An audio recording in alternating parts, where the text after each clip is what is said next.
আমার স্নেহের ছাত্র ও ছাত্রীরা, এখন আমি তোমাদের জন্য নিয়ে এসেছি রবীন্দ্রভারতী বিশ্ববিদ্যালয়ের বাংলা এম এর চতুর্থ সেমিস্টারের OEC 4.1 পেপারের সাজেশন নিয়ে।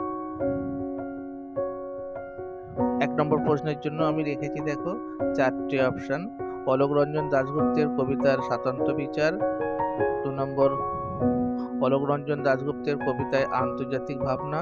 3 নম্বর ডেমোক্রেসের ছোরা।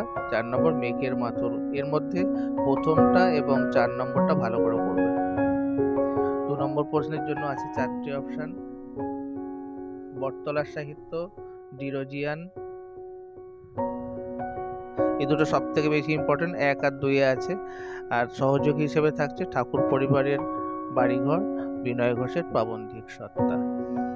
3 নম্বর প্রশ্নের জন্য অবশ্য 5টা রেখেছি আমি। কেলু চৌধুরী চরিত্র, রোহিতরের স্বপ্নভঙ্গ, দিবা বাগচির চরিত্র এবং মঙ্গলা চরিত্র, আর সঙ্গে আছে গঠন কৌশল। এর মধ্যে খুব বেশি ইম্পর্টেন্ট হচ্ছে এই গঠন কৌশল, রোহিতনের স্বপ্নভঙ্গ আর কেলু চৌধুরীর চরিত্র। আর 4 নম্বরের জন্য 2টো নয়, 1টাই রেখেছি, খুব ইম্পর্টেন্ট, আসবেই আসবে একেবারে, তামাকু সেবনের অপকারিতা।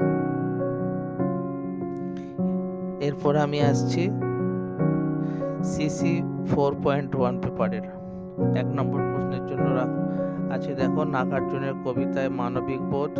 2 নম্বরে আছে নাগার্জুনের কাব্য প্রতিভা। আর 3 নম্বরে আছে লাল সাহু কবিতার সমাজ মনস্কতার পরিচয়। এর মধ্যে 2টো খুব ভালো করে করো, নাগার্জুনের কাব্য প্রতিভা, এই দুটোর মধ্যে একটা করো আর শেষের একটা করো। 2 নম্বর প্রশ্নের জন্য দেখো আমি রেখেছি 5টার মধ্যে প্রথম দুটো অবশ্যই করবে, এই দুটোর মধ্যে একটা বা দুটো অবশ্যই পেয়ে যাও। ঘট শ্রাদ্ধ, পেশোয়ার এক্সপ্রেস। সহযোগী হিসেবে থাকছে কাক, পিঁপড়ে এবং নানহীন নানি। এরপর আসছে 3 নম্বর প্রশ্নের জন্য চিংড়ি উপন্যাসের নায়ক বিচার, পারিকুট্টি চরিত্র, চেম্পন কুঞ্জ চরিত্র, কারুতাম্মা চরিত্র এবং গঠন কৌশল। তবে এর মধ্যে নায়ক বিচারটা মোস্ট ইম্পর্টেন্ট, নায়ক বিচারটা, এদিকে কারুতাম্মা। আচ্ছা, 4 নম্বর প্রশ্নের জন্য আছে 4টে অপশন।